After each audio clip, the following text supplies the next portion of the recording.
So sukatin natin yung travel.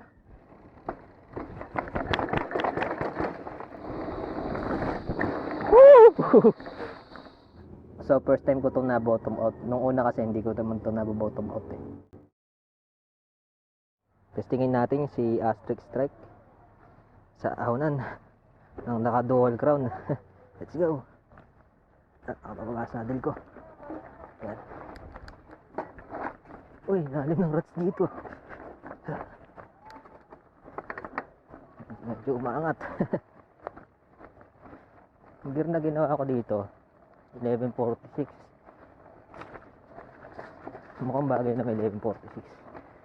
Tsaka medyo naging slack na siya kahit papaano dun sa dual crown fork. Noong una kasi yung R-Steel Omega lang kinabit ko, mga around 140mm lang yan na 27.5. Ito 200mm pero ang effective travel niya ay 160. So medyo ano naman siya, nag-slack na sa pakiramdam. Hindi ko lang talaga natetesting pa to sa trail kung anong performance niya.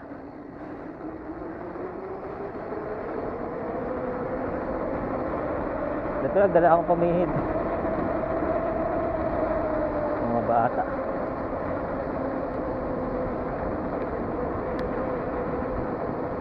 Nakagub ako.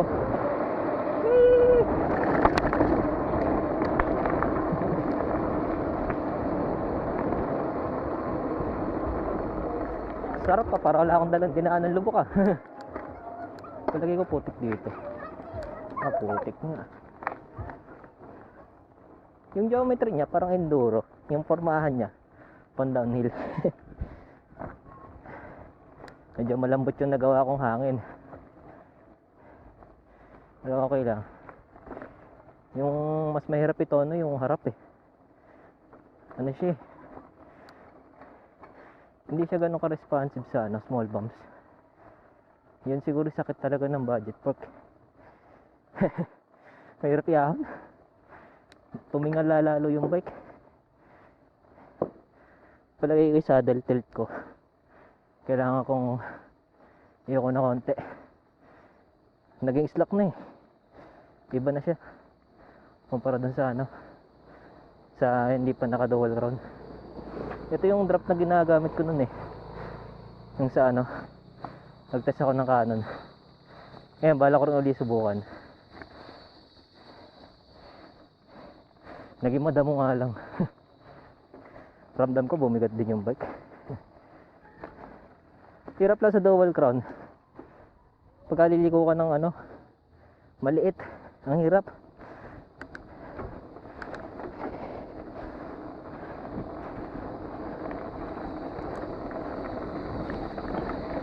Hindi pala talon yung nadaanan ko. Balik.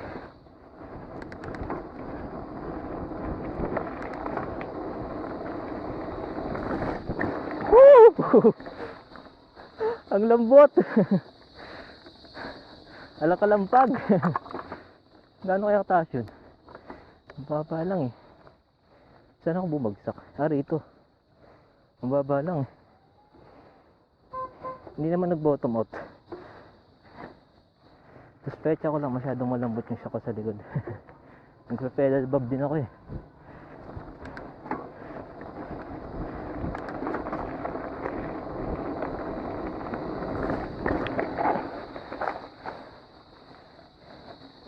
Pwede na. Pwede na yung harap. Yung likod lang masyadong malaking tinatanggap na pwersa. Ayun, dito ako mabagsak. Dito pa nga ako gawin.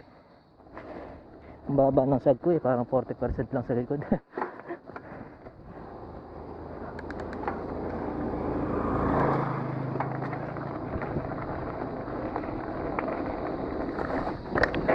Ayun, nag-bottom out na.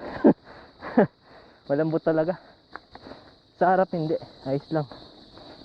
Isa pa para malaman ko. Nag-bottom out ako sa likod.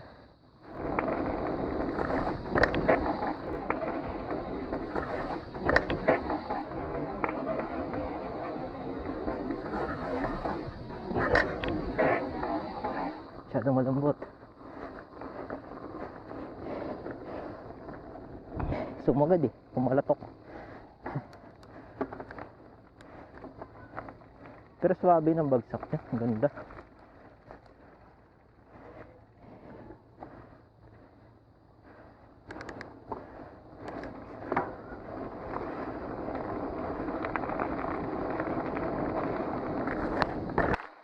Yun, ox na.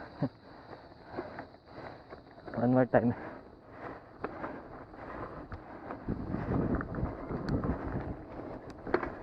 Sa ano lang, sa likod malambot.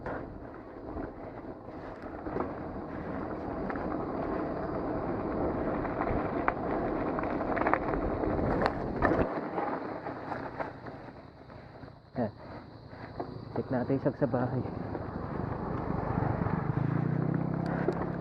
Yung pork okay. Whee!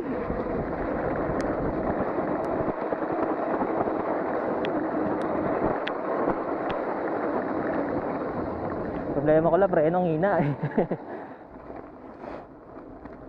Dambot ramdam ko nagpa-pedal ba ba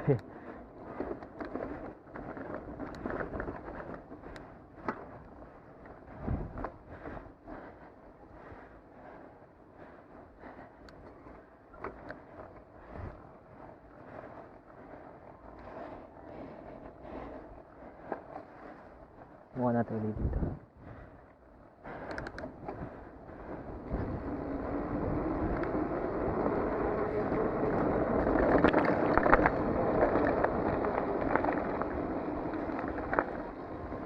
Mahirap na pahintuin yung bike.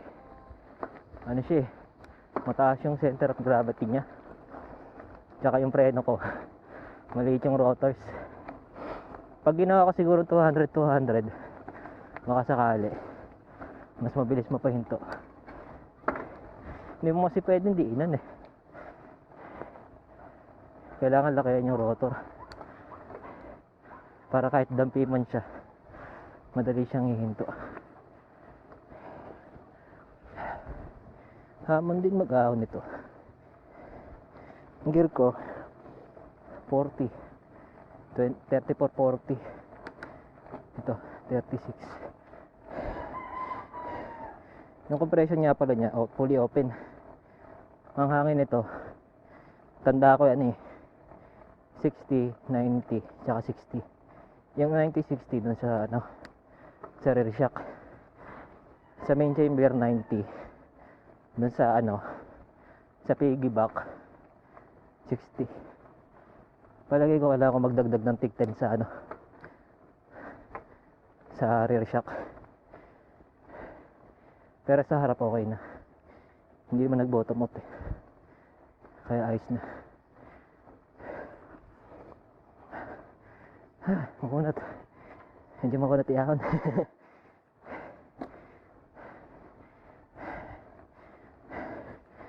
Sagad na pala yung gear nun. 46.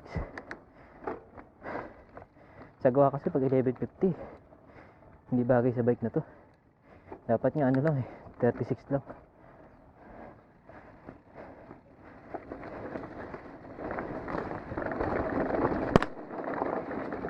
Makasa. Yeah.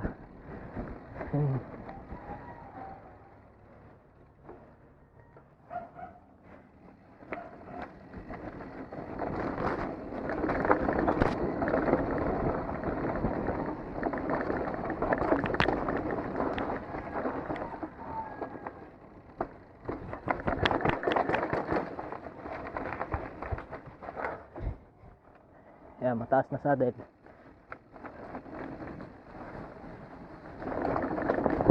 Yun, lalaki ng bato.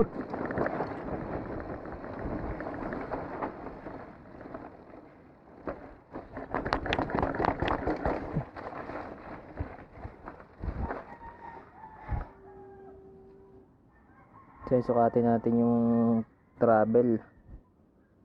So, ito 200. Ang 160 ito. Ang nagamit kong travel 130. 130 ibig sabihin may 30 mm pa akong allowance, which is good to. Itong likod. Hindi ko kasi alam exact yung sukat ng likod. Yung likod na yan. Ang stroke kasi nito around 55 yata.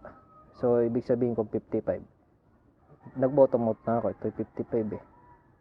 Tapos ang 25% nandito lang. Mga 10 mm. Tapos ang 35 mga around 20 mm lang dapat. Kasi yung sag ko, nandito ko halos sa sa 25.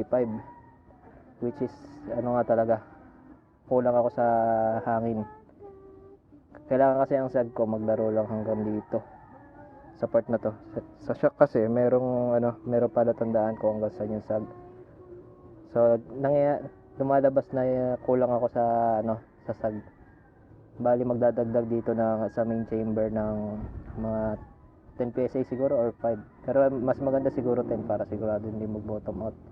Tapos dito magdadagdag ako ng mga 5 or 10 din siguro. So first time ko itong na-bottom out. Nung una kasi hindi ko naman ito na-bottom out eh. So nung napalitan ko siya ng fork, kasi nung bago ko itong ginagamit, nung naka-RST Omega pa yung fork niya, masyado talagang malambot yung sa harap, nagno-nose dive ako palagi. Dito naman, nung napalitan ko ng fork na dual crown, kasi mas tumaas kasi siya eh. Mas nadagdagan siya ng mga 2 degrees na na head angle. From 69 naging 67 na siya or 66. Mga ganun. Pag nakaupo siguro 66 na. Pagka naka-idle 67. Kaya nag-i-slack na siya sa pakiramdam. Kaya nangyari, pagdating sa weight shifting, napunta na rin halos karamihan ng bigat sa may bandang likod. Kaya yun din siguro yung dahilan kaya yung sag ko ay masyado ng lubog. So malaking porsyento na nung stancho nung rear shock yung nagagamit, kaya nangangahulugan yun. The more na napupunta yung bigat ko sa likod, kailangan ko magdagdag din sa sa rear shock para mabalanse ko uli. So dito naman sa fork, okay naman din. Nung una kasing ginamit ko to, matigas din yung hangin ko, halos parang rigid siya. So ginawa ko, hinanginan ko siya mga around 60 PSI lang. So tamang tama lang sa akin. Mga 50 to 60 lang din, kagaya dun sa weapon Canon 35 ko. So yun yung templahan na hangin sa kanya. So meron na rin akong reference dito tsaka dun sa weapon Canon, kaya makukuha ko na yung tamang hangin nito. Ang problema lang dito, wala ganong adjustment kasi ito lang ang meron eh. Yung compression lang, yun lang ang meron sa kanya. Sa dito naman, may ma-adjust naman ako dito, yung rebound lang. Pwede kong paglaruan yung rebound eh. Sa rebound naman wala akong problema kasi pansin ko yung linkages ng suspension, pinababagal na rin niya yung yung recoil ng yung recoil. Hindi ko alam kung recoil yung tawag dun eh. Basta yung parang sipa niya pabalik. So yung niya, para iwas talbog, napapabagal siya nung linkage na to dito eh. Kasi ito hindi pa gaano tong malambot eh. Kasi naka-bushings lang to eh. Kaya medyo may resistance pa siya. Kaya pag bumabalik siya, medyo mabagal talaga. Kaya para bumilis yung baltik niya, kailangan mong dagdagan ng hangin. Kasi para sa akin mabagal yung baltik nito eh. Kaya gagawin ko, dadagdagan ko ng hangin. Tapos siguro baka magdagdag na ako dito sa sa rebound adjuster. Ayan. So ito, nakasagad pa to, naka-fully open pa yung rebound ko. So yun. So pansin ko dito sa bike na to, pagdating sa ahonan, okay naman din sa akin yan pagdating sa ahonan. Kanina pansin nyo naman na imamanage ko pa rin naman iahon. Yun nga lang, mararamdaman mo talaga yung bigat ng bike. Kasi kung sa hardtail dating umaahon ka, na halimbawa yung kasit mo mga 11:36 ay 11:46, kasi pagka sa hardtail ako hanggang dito lang siguro nagagamit ko, saka rito. Kanina umaahon ako, nagagamit ko tong tatlo. Ramdam na ramdam talaga yung yung bigat. Kasi pagka nag low cadence ka naman, nakakangalay siyang iahon eh. Hindi tulad pagka dito yung gear mo, magaan lang siyang iahon. Tsaka plus may pedal bump din siya pagka masyadong malambot yung hangin eh. Pero pag nakuha mo yung tamang hangin sa kanya, okay naman din. Tsaka plus, yung suspension design kasi, yung 4-bar linkage suspension kasi, nandito kasi yung pivot niya sa banda rito. Tapos ito yung niya, yung axle niya. So kasi pagka yung pivot kasi mataas sa bottom bracket. Tapos mataas din siya sa axle. ano yun eh, pedal efficient yung mga yun eh, kasi the more kasi na pinapadyakan mo siya, the more na nag-extend yung ano, yung swing arm. Kaya nangyayari, yung dito sa may shock, nag-ano siya, nagpo-fully extend siya, hindi siya yung lumulubog habang pumipidal ka. Pero maliban na lang pag tumayo ka, tumigil ka magpedal, lulubog siya. Doon siya lulubog. Pero pag nakapedal ka tapos nakaupo ka lang, kung ano yung sag mo rito, kung ano yung nilubog mo rito, permis lang yun pagka pumipedal ka. Kasi hinihila niya yung axle eh. Pagka pumipedal ka, hinihila niya yung axle pa extend. Ibig sabihin bababa tong pilit para maging pedal efficient ka. Pero kapag nandito ka sa malalaking kaset, medyo hindi na hindi na siya ganong ka pedal efficient eh pagka nasa malaki ka ng kaset, kasi nagpapantay sila halos eh, tas nandito yung pivot, tapos nandito ko, nagpapantay sila halos eh, yung linya ng kadena. Kaya nangyayari, unti-unti ka nagkakaroon ng pedal bob pagka mas malaki yung kaset na gamit mo. Pero pag nandito ka sa sa maliliit, lang, ayos lang, parang pumipidal ka pa rin ng hardtail. Yun nga lang, pagka pumipidal ka, medyo medyo nababawasan yung laro ng suspension pagka pumipidal ka, kasi sila nagko-contrans kasi sila nagko-contrans sila pag pumipidal ka, binabalik niyang ganun pa fully extend. Tapos pag tumalbog ka, medyo may medyo may laban siya konti. So pag sa 4x linkage suspension, hindi masyadong issue yun eh. Pero pagka single pivot yung gamit nyo, yun yung problema, yun yung issue. Lalo na pag namreno kayo, nagiging hardtail yung bike, kasi pinapwersa niya yung kadena eh, naghihilaan yung axle tsaka yung itong bottom bracket, naghihilaan sila nung kadena. Yun yung pumipigil sa sa suspension para maglaro. Pero pag sa 4 bar, hindi siya naglalabanan masyado. So yun yung tinatawag nilang brake jack. So yun lamang yung mga impormasyon na pwede kong mabigay rito sa bike na to. Tsaka bukod dito, yung pagdating sa mga bearings, kasi yung mga bearings kasi niya exposed. Yung cap niya kasi hindi tulad ng mga modern na may cap yun eh. Ito kasi wala, anti-mano bearing kagad yung seal lang mismo ng bearing yung dapat yung alagaan kapag kalilinisin ninyo. Tapos ginawa ko para sa linkage sa baba, nilagyan ko lang din ng ng DIY mudguard. So yun yung mga ginawa kong dyan na hakbang.